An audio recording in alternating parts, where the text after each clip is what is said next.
mentioned in your answer that representation in media is very important for youth who may be feeling that they are different, whether their sexuality or whether their race. Was you kind of going on MasterChef a way for you to, be proud of who you are, show other people that they can also be proud of who they are, and somewhat inspire the next generation? Yeah, definitely going on to MasterChef. I think I was very clear from the start, and on both seasons that I was on the show, that I really wanted to cook food that I cared about the most, that kind of celebrated my heritage, the food I grew up eating, the food that I love to eat the most, and really in that it was kind of celebrating diversity, which I think looking back now was a really important part in kind of being a role model now to other young kids out there from a multicultural background.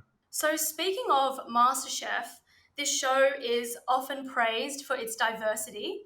And as two Asian Australians, we do feel very proud just watching talented chefs like yourself cook the food that we grew up with. So, if you could explain in sort of 3 words, how does it feel to be part of a show that accurately represents Australia as a multicultural country? I feel privileged. I think Mm, that's a really important word for me to have that platform and be able to put myself out there. Just because in the past, like there hasn't really been, I guess, people like us of this background on TV or in a public kind of appearance. I feel proud as well to have had that experience and do what I've done, like and cook the food that I've wanted to cook, of Chinese kind of background. Through food, how are you able to tell your culture's story?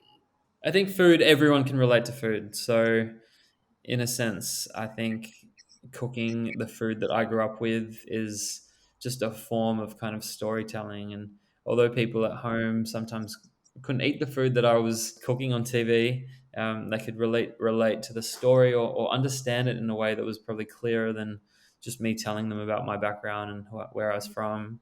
But these days, like it's for me, like down in Freo where Bumplings is, like it's really special when I get people come in and they've never had this kind of food before. They've never tried dumplings, which blows my mind sometimes, or they've never yeah, tried Mauritian food. And yeah. yeah, they feel like it's a special experience for them. Yeah.